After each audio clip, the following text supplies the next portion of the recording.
What a way to wrap it up. Mr. Mitchell.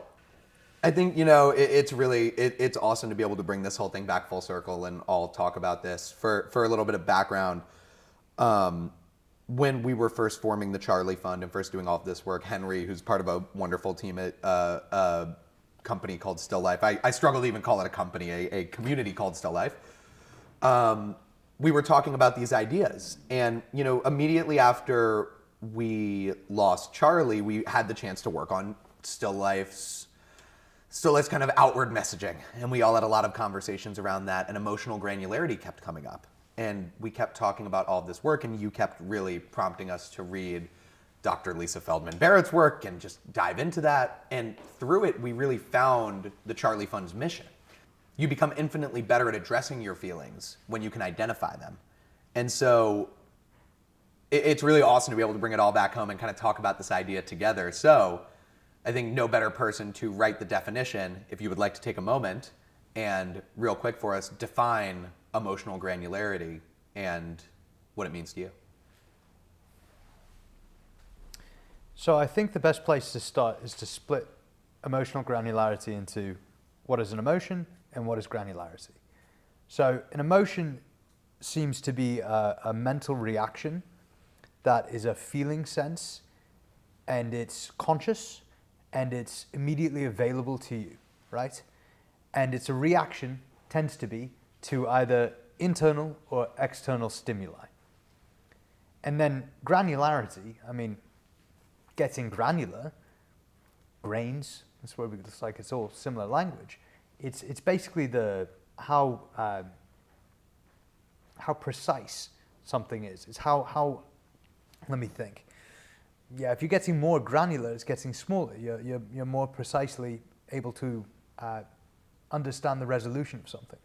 So when talking about emotional granularity, combining the two, it's really like how precisely can you define your emotions, and how big are the buckets that you're putting these emotions in. For example, sad. It's pretty wide, Yeah. pretty expansive description that. It's a big bucket. Yeah, it's a big bloody bucket, right? And there are lots of more sort of finite ways to describe the emotions that could come under that. Because I could be sad from grief, or I could be sad from embarrassment. And those are different things. I think we can all nod our heads and agree in that, right? And so being more granular with your emotions gives you a far better ability to communicate what it is that's actually going on in here.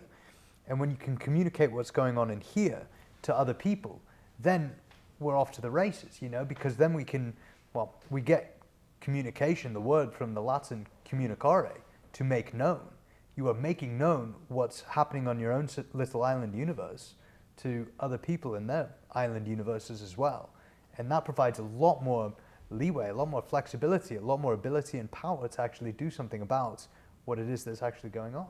Yeah, and even if you don't know you could have, I think all of us have certain good, positive, and healthy relationships with certain emotions, and then there are other emotions that feel, for a variety of reasons, really difficult to hold or impossible to hold even. And I think once you're able to label it and feel, give that a name and a shape and a color and have this visualization of what the emotion is, you can sort of enact okay, well, here's my emergency plan. If I'm in a state where I'm seeing red, or I'm my body is so heightened and activated, I'm not thinking clearly, but I can think back to I know this is what I need when I feel angry, or when I'm feeling protective of myself, or whatever. You can kind of, even if you can't control the emotion, you can start to control the response a bit. And I feel like that's a huge cause and effect between being granular with your emotions and then actually being able to take care of yourself by, understanding, labeling it, and then moving forward. Yeah, absolutely. And to build off of that, you can then start to prepare better behaviors, right? Exactly. Because if we're just talking about sad, and the only thing I do when I'm sad is brush my teeth, well then it's you only have one fix for one thing, but that thing is so broad that it's not going to help in certain other contexts, right? But if you have this ability to, as you put it perfectly, label more precisely, then it's you can actually start to create more apt reactions to whatever it is that might be going on. And you can reality test that. You can experiment with it so that you realize that when I'm feeling this way, if I do this, then I will feel this. And when you get more precision around that, then you have more of a likelihood of actually doing something that helps you in those certain situations. So it's incredibly important, but often overlooked, which is a bit of a shame. I think it ties us perfectly there to the metaphor that really drove it all home for us. Was when you walked us through Dr. Feldman-Barrett's metaphor of paint color as it refers to emotional granularity, which I would love for you to take away if you have it off the top of your head. Yes, yeah, well, it comes to basically how we describe it. It's using colors of paint, right? I'm trying to paint the wall of my bedroom. Now, if you look at the Greeks, they didn't even have a word for blue. Homer described the sea as wine red. It's like, what? It's like, that's not the case. No, it was like dark wine or something like that. That's the sea. It's like they didn't have a word for blue. That's a funky wine. Yeah, right? I'm not drinking that anytime soon. Yeah. And when it comes to picking a paint color for your bedroom wall, if you tell the painter, yeah, I just want blue, you could get anything from periwinkle to aqua to, I don't know, baby blue. There's so many bloody blues under the sun that it's like getting more precise gets you closer to what it is that you want. So you can then say, yeah, I want periwinkle blue, and then you'll be happy with the outcome because you've got the correct intent moving into it, and then you get a higher likelihood of getting what you want out of it.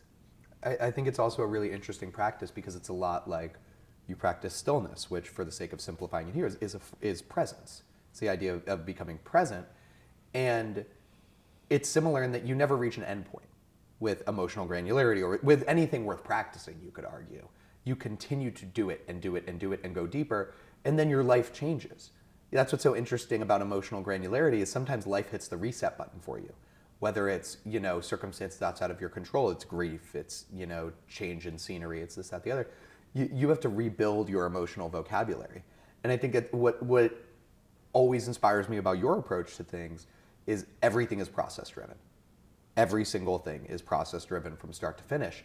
So you aren't building emotional granularity to say, yes, I've mastered emotional granularity. You are building it through a series of processes that you've created where you've said, like, I know for the rest of my life I can undergo this specific process. And I'd love if you would take a second and reflect on kind of how this all ties back to being process oriented rather than outcomes oriented. Well, you made the connection firstly that emotions and stillness are similar in a way that you can never quite master them. Yeah. Right? And that's because they're ultimately both energetic, right? And you can, when we're talking about granularity, that's just creating finer and finer grids to understand something, right? But you never truly understand it. You have to take a step back from whatever you're putting the grid on, and you see the whole tapestry, and that's it. The context. Yeah, absolutely. That's it in its entirety. And so when trying to understand your emotions, like trying to understand it's similar to stillness because you can really feel your emotions when the mind is quiet. That's the only time you actually have access to what's really going on, is this present moment. So if you have an emotion that arises and you quiet your mind and you feel it, then you're exploring what's really there. And those two are so intrinsically linked because they are infinite. You never really understand it. You're trying to understand the energetic. And if you take the stance of being absolutely curious, like a social anthropologist with yourself, and being like, oh my God, what is this feeling sense? And instead of running away from it in the past or the future or comparison or suppressing or whatever it is that you're doing, you look directly at it and you lean in and you just feel like, what does this actually feel like? What you realize is that so much of the suffering comes from the mental attachment that's there. When you're absolutely quiet, when there is nothing that's attaching to things, and you lean in, you realize that whether it be physical, emotional, any type of pain or anything like that, you can become so curious with what exactly it is that's going on within it. And it changes, and it morphs, and it moves, and it's not easily labeled, right? Because it's different. You don't step in the same river twice. It's different, it's changed. And that is in itself liberating too, because you can take the same approach with both understanding self through stillness and understanding your emotions. You can take that same approach and discover the whole time, always something new, always something new. So when it comes to the process, that's a discipline, that's a practice, because all of us here and everybody listening to this woke up to a very similar simulation, which is the human experience. Wha-bang, right? And one of the default conditions is to have a mind that constantly runs in both past and future. It's a brilliant tool for navigating chaos and giving us a false sense of security and control so that we don't freak out at all times, right? Now, the process is the practice. It's remembering that, okay, when I do this, there is so much on the other side of the door. It doesn't feel natural because everything wants to pull my attention in other directions. Our society and our culture is predisposed to do that as well, right? But if you make a practice of quieting it all down and exploring what it is that we truly are underneath the noise, underneath the story, underneath all of the just mental chatter, and start exploring that energetic self of, well, it's not a self. It's like, what even is that? It's a very deep question. You know, the Sufis and the Buddhists and all of these deeply spiritual people will be like, yeah, one of the hardest questions to answer is, who am I? Because, you know, the more you ask it, the more you're like, I have no bloody clue, right? And then it doesn't fit into words. And then you drop by the body and it's like, well, yeah, no, it's not human. But anyway, now I'm starting to digress. The process is the practice. The process is setting aside time to just know that it's going to be good for you both in the present and in the long run to do it. The outcome, it's unique every time. It absolutely is. All I know that it has been net benign for me, net beneficial. Every single time that I do it, something gets better. And a lot of the time when experiencing both positive and negative emotions, understanding them more clearly because I have the ability to access the present moment and lean into them, to understand them, to become more granular with them, and then to understand how they are working in real time and the actual results and not my fantasy of what the results should be are happening in real time. It just helps you to adapt and morph. Mm-hmm. So I don't know if that answered really your question, but It did. And I think what's so interesting, you know, and I'm kind of coming to this in real time about the approach that you guys take and the approach of stillness is the thing, is it is so much more logical than most other approaches that border onto the realm of things that might be called spiritual or might be labeled as a mindfulness practice. It is A to B to C to D. You know, if X, then Y. And I think what's so interesting about looking at emotional granularity through the lens of presence is that the second that identification has been made, it has already changed. And that's what's so interesting about how fleeting it is. And you are embracing this idea of emotional intelligence, emotional granularity, whatever you want to label it. You're embracing it for life because you realize there's no such thing as an answer. You know, the second you get to something, and like you said, you push further into the present, right? You say all the other noise is gone. I'm pushing right on the thing.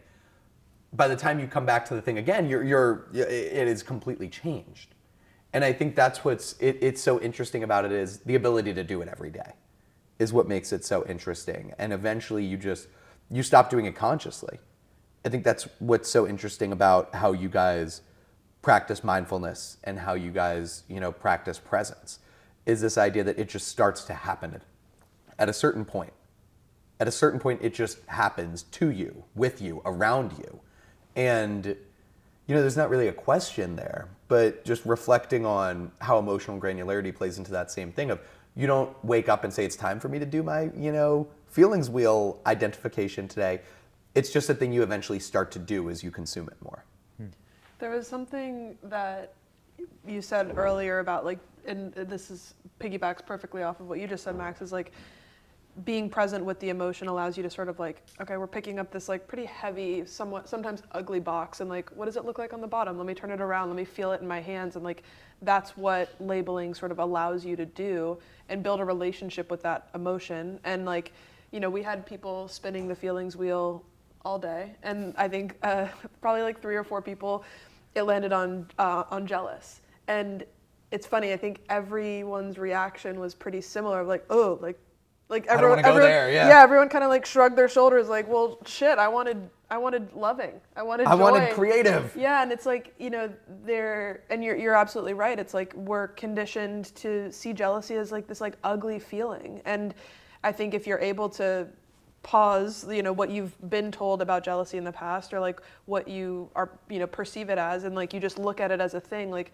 what is it telling you? It's telling you that there's like something, either whether it's like you want an insecurity fulfilled, or like you have a need that's not being met. Like there's information there that like isn't inherently good or bad. It just is. And like I think when you are able to find that label and identify it and start to build a relationship with it that's rooted in curiosity and like rooted in acceptance, you can manage it a lot easier than if you're just trying to suppress it, or you're feeling, getting the ick and you don't want to pick it up. Like it leads you to deeper places. I put a couple of pins in what you were saying, and hopefully this is coherent to some degree. But you were mentioning the word spirituality, right? And the problem is that there's something when it comes to just the granularity of language, right? If we're communicating, what do we mean when we say certain words? And defining them makes it so much easier to agree upon them. Because when you say spiritual, the way that I define that is just taking responsibility for a truth that you've discovered about yourself, right? And it's like, good, now we have a common definition of what that is. We take that to a different place, because when you quiet your mind, the chatter stops, right? And you are just, through the lens of curiosity, exploring self. You're just understanding these things. And if you're just exploring self, you realize, wow, okay, I've got access to this biomechanical meat suit that does what I want on demand, and it's got some appendages, and there's some cool things about it, right? And that gives you the ability to be dispassionate with the things that arise. It's like, what even is jealousy? And you start to just feel it, and it's like, why would I, a Homo sapien, feel this way? Why would I be protective of something or someone and not want somebody else to take that away from me? Why would I feel jealous? Well, okay, cool. You're hoarding a resource to some degree. It's like, I don't want somebody looking at my girlfriend because, my girlfriend, who doesn't exist, but my girlfriend, it's like, if somebody were to look at her, then there could be a threat that somebody would take her away from me. If somebody takes her away from me, it's like, I don't have as high a likelihood of my lineage surviving into the future. It's pretty damn good that actual mechanism is there. So when you can come at that curious standpoint and feel into it, and then ask just very basic truths become apparent. It's like, why could this be here? Why would it be serving? And then, does it serve me now? Does it serve me today? Probably not, because it's putting me in a negative state of mind that I don't like the feeling of, I've got an aversion to, and then my sort of algorithm of behaviors afterwards when looking through this, and it's like, I don't want you to go out. It's like saying stuff like that doesn't have any good reflection. It actually drives people further away. It's just clarity into so much more that's going on, and then it helps you to adjust and adapt and change your behavior. And so to take it back to I don't wake up every morning and sort of spin the feelings wheel. The only thing I do is say, no, for this period of time, I am quiet. I don't care what, I don't care why, I don't care what anybody says. At this time to this time, I am this. I am not me for a second, because that is the single most important thing that I can do for myself, my conscious self, and it's the single most important thing I can do for everybody else. Because if I have that anchor point in the morning, I can come back in the middle of a conversation and quiet things down and start to perceive things more clearly. Again, that's the single greatest gift I've ever been given, right? And you can feel it. You can genuinely feel it. The energy in the room changes. And that's not some woo-woo back of the tea package energy. That's, you can feel this, something is shifting, right? It's the same way if I were to walk in highly anxious, I could be reading the same script, but you guys would be picking up on some way different stuff, right? Mm-hmm. It's another aspect of just emotions and this ability to, Lisa Feldman-Barrett talks about emotional contagion, right? You can spread this stuff too. And that's something to be conscious of as well. Because if you don't have any ability to, if you don't train the ability to observe your states of mind, to pause your states and to potentially shift the trajectory of your states, then you're just dragging around some ugly stuff sometimes, and ugly being subjective. And it's not necessarily all that fun for everybody else to be a part of. I think that's a perfect place to leave off. Well, you guys did great with 60% brain power. That's if that. I think it's lower. It was lower. We love you. Oh God, love you too. Happy we got to do it. You're the man.